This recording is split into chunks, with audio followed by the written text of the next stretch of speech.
Pastor, pode testemunhar. Teve um acontecimento, o senhor nos contou há muitos anos, né? Isso me marcou, guardei esse testemunho e hoje eu quero que o senhor conte para aqueles que estão nos assistindo como foi a experiência lá na cidade de Itacarambi. Fique à vontade, pode testemunhar, pastor Dida. Amém, glória a Deus. Então, há aproximadamente uns 13 anos, há 14 anos atrás, Certo. nós estávamos pregando o evangelho na cidade de Itacarambi, 54, se não me engano, né? Sim, Mais ou menos isso? aproximadamente. Né? Aproximadamente uns 54 55, 60 ali, Aí, né? Aí a gente estava lá fazendo um trabalho, né? Fazendo culto. Eu estava tendo um dia de culto, né? Que a gente sempre trabalhava ali com libertação também, que tem lugares que a gente vê o peso das ações malignas, né? Que trabalham oprimindo as pessoas. Eu estava em um dos cultos e, de repente, antes de eu finalizar o culto, eu estava na hora da mensagem, uma criança chegou me chamando. Duas crianças. Duas uma crianças. Mocinha, uma menininha e um menininho. Certo. Aí eu pedi o que senhor estava realizando o culto. Isso, eu estava na hora da mensagem, sim, ministrando a palavra. E essas duas crianças chegaram. Foi. Aí essas duas crianças chegou e falou comigo. Aí eu fui pedir que ele guardasse um pouco, até eu terminar o culto. Sim. Aí quando eu finalizei o culto, eu perguntei o que estava acontecendo. Aí eles falaram, não, é porque a minha avó me mandou vir até o senhor aqui, para o senhor ir lá em casa, porque desde as 5 horas que a minha irmã, a minha mãe, era mãe dele no caso, a mãe daquelas da crianças, está possessa por espírito maligno. Meu Deus. Desde as 5 horas já é dar quase 10 horas, era mais ou menos às 9 e quando eu cheguei lá às 9h10 da noite. Eu saí, foi o tempo que eu saí de lá até chegar lá, 9h10, 9h15 por aí. E normalmente, quando o senhor sai para atender a um pedido como esse, o senhor leva pessoas com o senhor? Nesse dia o senhor estava sozinho? Esse dia eu estava só. Sim. Eu não tinha nem... A gente fala só no sentido figurado, né? Mas a gente sabe que, na verdade, o pastor só não estava. Não está, é verdade. Não teria nem coragem de ir. Ele é fiel, vai estar conosco sempre, né? Principalmente onde a luta se travar, no lance do imprevisto, né? Isso. Aí eu fui seguir aquelas crianças. Quando cheguei lá, a rua estava cheia de gente. E dentro a rua, tá? O inimigo estava fazendo um alvoroço, uma festa. Para ele estava acontecendo uma festa naquele lugar. E olha que já havia horas, né? Já havia horas. De 5 da tarde. De 5 da tarde. Quase 5 horas de episódio. E a rua cheia de gente, cheia de pessoas. Isso.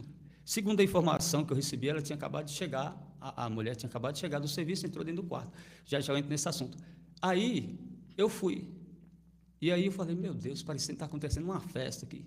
De tanta gente. De tanta gente. Meu Deus. Eu nunca vi um negócio daquele. Parece que juntou o bairro todinho, parece que o bairro todinho, como se tivesse ido ali. Certo. Tanta gente. Perfeito. Aí quando eu chego, o pessoal, a rua cheia de gente, dentro da casa, aí o pessoal falava, o pastor chegou, abra o espaço para ele passar. De tanta gente que tinha. Aí eu peguei, fui entrando, cumprimentei eles, entrei. Quando eu chego na porta, o espírito maligno na vida daquela mulher olhou para mim e começou a falar, não, o que você veio fazer aqui, mas esse homem de branco? Olha só.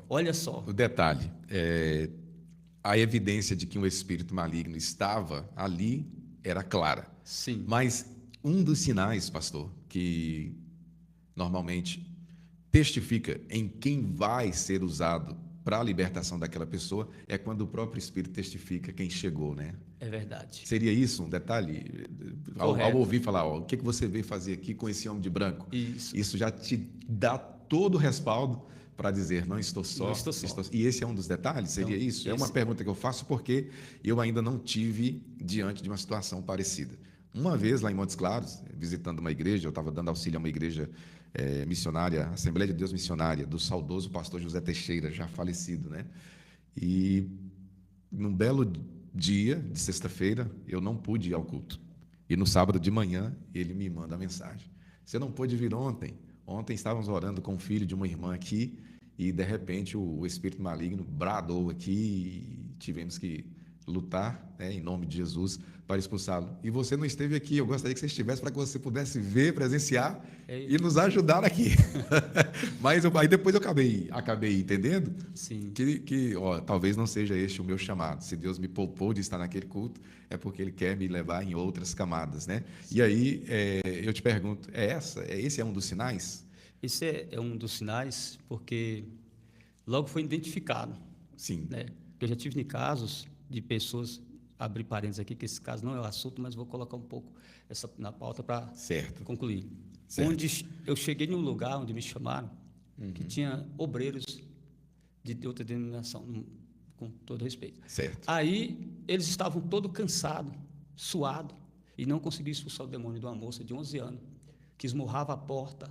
Aqui em Januário. Aqui em Januário. Esse certo. É um outro assunto para outra vez. Viremos mais vezes. E aí, quando eu chego lá, eu via os obreiros, tudo suado, triste, e ali orando, né? Uhum. E assim, uma coisa que nós vamos falar sobre a fé também. Importante. Né? E a gente chegou, eu tinha feito um propósito de jejum, lembrando que é necessário jejum e oração. Amém. A Bíblia fala, Jesus falou bem assim, essas castas de demônio não saem a não ser com jejum e oração. Tem que estar preparado. A pessoa não pode entrar na guerra se ela não está preparada. Você está com a devida arma. Né? E eu abro um parêntese aqui novamente, pastor, para dizer o seguinte, e Jesus disse em sequência inversa. Isso. É oração e jejum. Né? A gente usa o termo jejum e oração porque soa melhor, né? Sim, mas se você observar o texto, lá, gente, está escrito com oração e jejum. Sabe por quê? A oração ela tem que vir primeiro, pastor. Porque senão o jejum só se torna regime, né? Você vai abrir mão do alimento, mas o jejum sem a oração não tem fundamento. Então a oração é uma vida de oração primeiramente. Isso. E depois a consagração. Pelo jejum. Continue, pastor. Essa é uma das formas que todos costumam falar, né? Sim.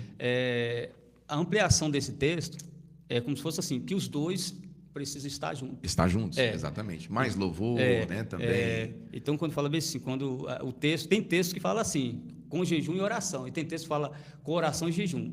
Então, assim, de acordo, a tradição da mesma, da Bíblia, vai ter uma diferença, mas, porém, o sentido é o mesmo. Mas quer dizer assim, que os dois têm que estar juntos, né? Exato. Quando alguém for orar, para poder, numa casa, ele tem que orar em consagração. Amém. Né? Em preparação para quando...